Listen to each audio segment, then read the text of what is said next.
Bonjour à tous, ici Nata, votre animatrice du balado Nata PR School. Vous êtes un entrepreneur ou un directeur de marketing et vous êtes sur le point de lancer un nouveau produit ou service? Ou vous vendez vos produits depuis un bon moment déjà, mais vous souhaitez savoir comment augmenter votre visibilité, vous faire connaître et toucher plus de clients? Chez Nata PR, nous traitons tous les jours avec de vrais clients et nous vous enseignons des solutions RP faciles, amusantes et honnêtes. Vous apprendrez ici les étapes simples pour combiner la force des relations publiques aux médias sociaux dès maintenant. Suivez-nous!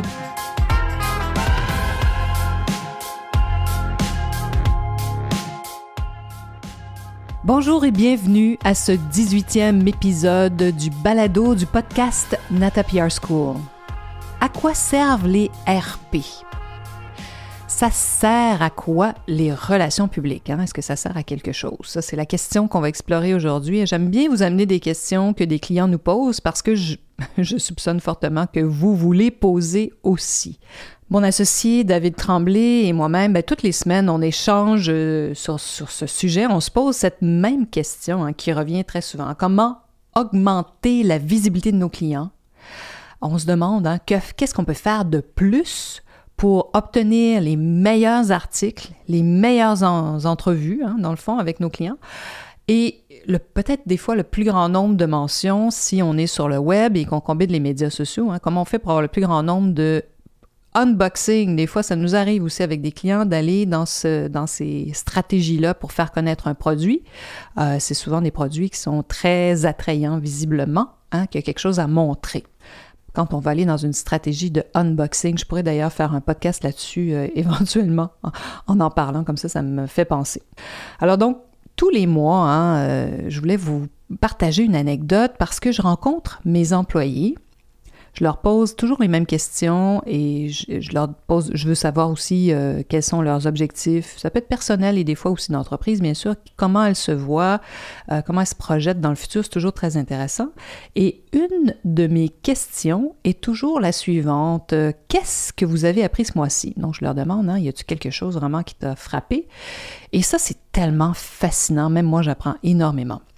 Alors, une de nos nouvelles employées qui commence sa carrière avec nous, elle m'a partagé sa leçon du mois. Alors pour elle, elle a réalisé à quel point les relations publiques, comment nous on les combine aux médias sociaux, comme je vous dis souvent, pour elle, c'était une découverte de voir comment, ce que nous on fait à l'agence, comment c'est stratégique, hautement stratégique. Ouais, bon, vous savez que moi j'ai toujours peur de ces termes-là. Surtout si vous êtes nouveau, que vous allez apprendre, la stratégie, des fois, c'est des beaux grands mots, des beaux grands termes un peu vides. Alors, j'ai demandé de me préciser sa pensée. Qu'est-ce qu'elle voulait dire par hautement stratégique selon elle? Au fait, ce qu'elle n'avait pas imaginé, c'est comment on pouvait présenter des produits autant aux influenceurs ou aux médias, mais de façon vraiment unique. Des fois, c'est le même produit et comment on peut le présenter sous plusieurs angles. Puis c'est là où ça peut être extrêmement créatif, où même nous, nos idées peuvent être mises de l'avant. J'adore des fois les filles qui commencent, parce que ce sont des filles qui travaillent pour nous, il y a des gars aussi, alors messieurs, désolé, mais des fois les filles du bureau ont des super idées à force de travailler avec les médias et de lire, de voir des histoires aussi racontées en ligne. Elles se disent « Ah tiens, ça serait intéressant de présenter un produit sous cet angle-là ». Donc, d'où la stratégie. Alors, la stratégie, parce que en fait, ce qu'on veut, la stratégie, c'est toujours un moyen pour obtenir un résultat. Alors, donc, l'idée ici, c'est de capter l'attention des journalistes et des influenceurs pour qu'ils parlent d'un produit. Alors, donc, je voulais vous donner un exemple très concret de ce que ça veut dire. Par exemple, si on prend une collection de vêtements, parce que je pense que c'est peut-être facile d'illustrer avec des vêtements, mais ça se fait avec tous les produits. Alors, vous allez voir. Bon, alors, que porter devant l'écran lors de vos réunions virtuelles? Parce que maintenant, on est tous connectés à notre ordinateur. Il va y en avoir moins quand on va pouvoir se regrouper très bientôt, mais je pense que ça va demeurer les réunions virtuelles. Donc, au fait, voir dans la collection de vêtements que vous avez, qu'est-ce qui s'y prête? Qu'est-ce qui peut devenir extrêmement intéressant sous cette thématique? Comment on s'habille? Qu'est-ce qu'on a inclus dans notre garde-robe pour nos réunions virtuelles? Ensuite, bien sûr, la tenue des fêtes, aussi en temps de COVID. Est-ce qu'on choisit des vêtements souples? Qu'est-ce qu'on va porter dans nos réunions virtuelles? Et j'aime bien aussi la tenue une pièce, hein, ce qu'on appelle le One Piece réinventé par une marque. Donc, comment, par exemple, une marque très, très ingénieuse, c'est de voir aussi quelles sont les forces hein, d'une marque de vêtements. C'est une marque qui, justement, est très, très douée pour faire des vêtements, une pièce qui ont l'air d'être un chemisier avec une jupe, par exemple, ou un haut avec un pantalon, mais que c'est une seule pièce, finalement. Et bon, pour vous donner encore une idée, par exemple, il y a quelques années, on a travaillé avec une entreprise qui faisait des pantalons à la coupe impeccable, mais vraiment des pantalons incroyables. Alors on s'est dit, pourquoi on ne fait pas le petit pantalon noir hein, qu'on devrait tous avoir dans sa garde-robe, un peu comme la petite robe noire. Alors ça a marché du feu de Dieu parce qu'évidemment, vous pouvez imaginer qu'on peut s'amuser avec un pantalon noir, on peut faire plein d'agencements et donc l'intégrer dans sa garde-robe avec sous plusieurs angles. Donc la mode, c'est facile, on peut s'amuser, mais on peut s'amuser aussi avec à peu près n'importe quel produit.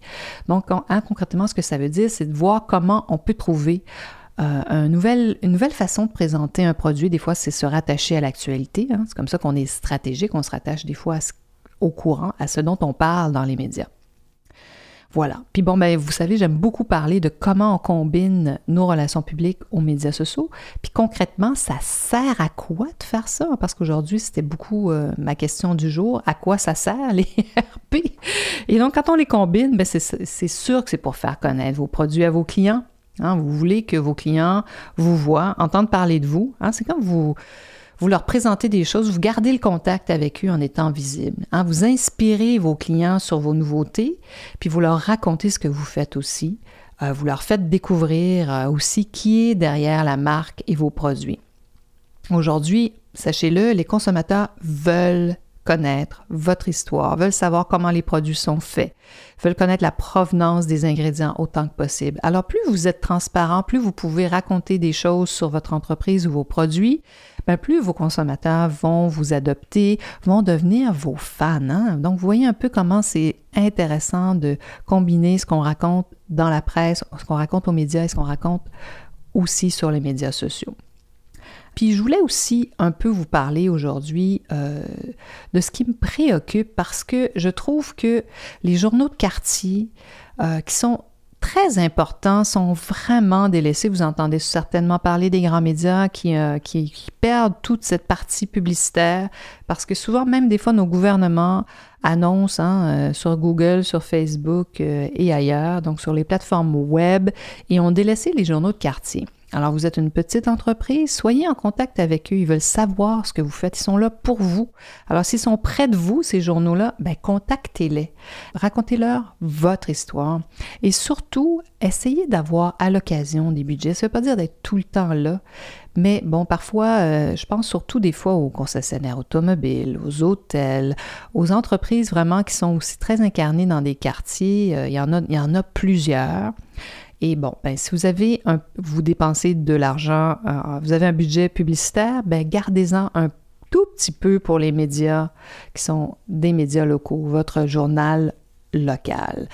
Parce que c'est important, parce qu'un jour, on n'en aura plus et on va trouver ça extrêmement difficile quand on va vouloir faire justement des choses très locales. Hein. Qui va pouvoir parler de ce qui se passe avec l'équipe sportive de telle ville, même de tel village? Hein. Alors, puis, oubliez pas, votre journal de quartier, il est aussi sur le web. Hein? Donc, si vous voulez avoir des articles vraiment qui sont là et qui perdurent dans le temps, c'est une belle façon de collaborer avec les médias locaux. Et je trouve que ça se perd. Donc voilà, c'est un peu ma préoccupation ces temps-ci. Donc, je voulais vous parler un peu des médias locaux. Et pour en venir à notre question du jour, à quoi ça sert les RP? Hein, à quoi ça sert les relations publiques? Bien, ça sert à communiquer.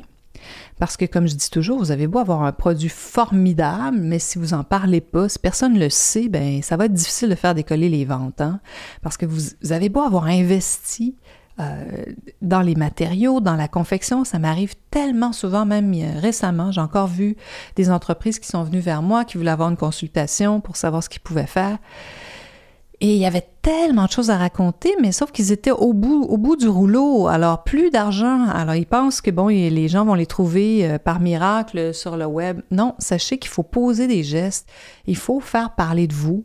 Et puis parfois, vous avez des produits qui sont incroyables, même si, par exemple, votre matière première vient d'ailleurs, mais s'il est fabriqué sur place et qu'il y a une connaissance pour fabriquer ce produit-là unique dans votre ville et votre village, ben, il faut raconter cette histoire-là. Je vous le dis, c'est payant de faire ça. Et au même titre que vous prévoyez un budget pour la production, ben prévoyez un budget, même si c'est pas énorme, pour faire parler de vous, pour trouver des gens qui vont peut-être raconter votre histoire, pour avoir des gens qui vont vous créer du contenu. Je vous le dis, c'est crucial. Et c'est ce qui fait la différence entre vos compétiteurs et vous. Vous vous demandez comment ça se fait qu'on parle toujours d'eux et qu'on parle si souvent d'eux. Ben, c'est parce qu'ils ont pris cette habitude de communiquer.